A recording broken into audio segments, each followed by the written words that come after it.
Bang Desmond, tadi sudah disampaikan tadi ya, bahwa apa yang sesungguhnya kabinet ini tidak ada bagi-bagi dan segala macam.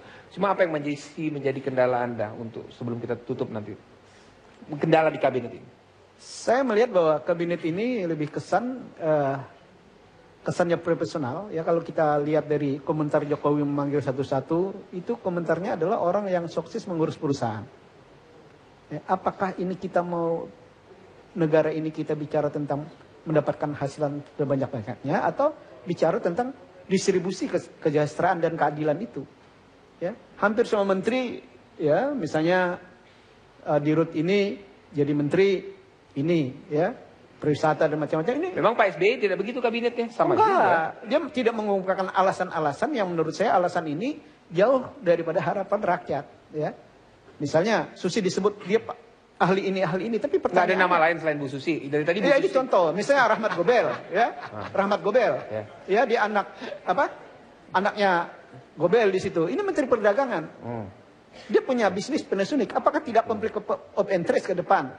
Ya. Nah, ini bicara tentang perdagangan gitu loh. Nah, kepentingan perdagangan itu dalam rangka perdagangan untuk menambah divisa atau yang dimajukan cuma industri dia sendiri. Ini kan ada sesuatu yang menurut saya ada juga kalau dasar pertimbangan. Memang di Pak SBY nggak ada begitu ya? Di kabinetnya Pak SBY tidak diumumkan seperti itu. Tidak yang membuat kita pada saat diumumkan satu-satu, dipanggil satu-satu, apa yang dikomentari Pak Jokowi, bagi saya ini kayak kabinet dagang gitu loh. Orang berhasil di sini, oh dagangnya bagus ini. Saya tidak menunjukkan bahwa ini kabinet kerja. Daripada orang yang tidak punya pengalaman sama sekali? Oh iya, kalau alasan itu saya setuju itu. Saya setuju ya. Kalau alasan itu saya setuju. Tapi bagi saya tetap pedomannya adalah apa janji-janji Jokowi, ya, saya pesimis akan itu. Misalnya korupsi, ternyata indikasi orang korupsi masih ada di situ juga, gitu loh. Tapi kok dari tadi ya, kan partai politik nih Anda, Bang Desmond, Bang Max. Tapi tidak ada menyinggung dari yang partai politiknya sih? Apa dilarang mendahului sesama bus kota itu? Ya saya kira. Apa udah tepat tuh teman-teman dari partai politik itu duduk di pos itu? Tadi ya kan saya kira selama ini kan Pak Jokowi sudah mulai akrab dengan partai politik, termasuk dengan di DPR gitu kan.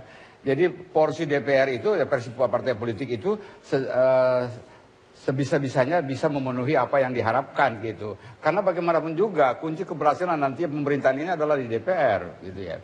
Tetapi bagaimanapun juga sesuai dengan apa yang dikatakan oleh Pak Desmond tadi, memang kita harus tahu sejauh mungkin background dari seseorang gitu kan ya. Tetapi background itu tidak semata-mata ketika dia membesarkan sebuah perusahaan. Ya.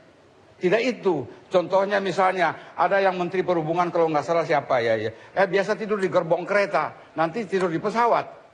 Persoalannya panjang Pak itu nantinya. Jadi ya nggak apa-apa udah. Dapat poinnya Bang Max.